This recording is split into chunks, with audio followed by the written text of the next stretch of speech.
Speaking at the launch of the Sustained National Task Education Program and the Modified Taxation Scheme in Accra, Mr. Deborah said the Ghana Revenue Authority would work to bring all such enterprises into the tax system. Mr. Deborah said the new scheme was designed to broaden the tax base and ensure that all taxable income is accounted for. He added that the government wanted to build a fair and transparent system where no one bears an unfair share of the tax burden. He said equity and voluntary compliance were central to the national tax reform drive. Under the Sustained National Tax Education Program, the Chief of Staff said the GRA would intensify public education to help citizens understand their rights and obligations. He said this would help the public view tax payments not as a burden but as an investment in the national development. Mr. Deborah urged the GRA to adopt improved technology to simplify filing and payment procedures and make compliance easier for traders and small businesses, including those in the informal and night market sector.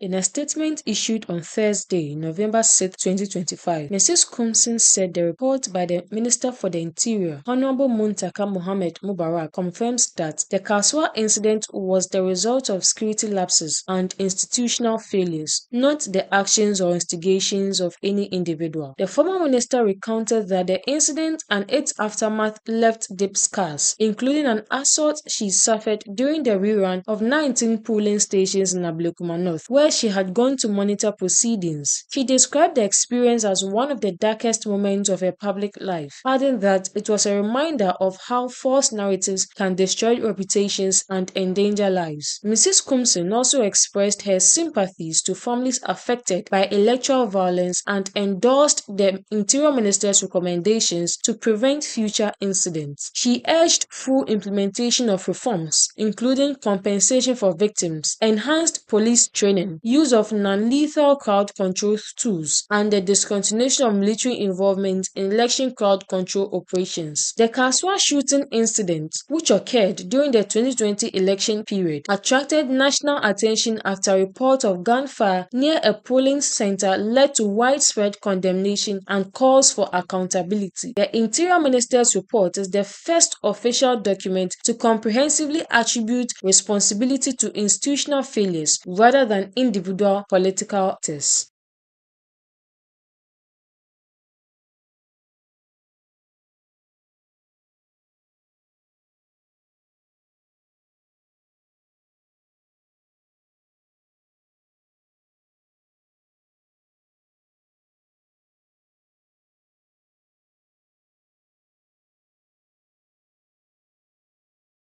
Speaking in an interview, Justice Akufo said it was time for Ghana to reconceive the judiciary to strengthen its independence and restore public confidence. She criticized the existing appointment process as opaque, saying it allows speculation about political interference and favoritism. Justice Akufo proposed that Ghana consider models where independent bodies, rather than political actors, oversee judicial appointments. These bodies, she suggested, should include respected representatives from professional and social institutions selected purely on merit and credibility. She also questioned the calls to cap the number of Supreme Court justices, stressing that Ghana's apex court is overburdened because it handles an unusual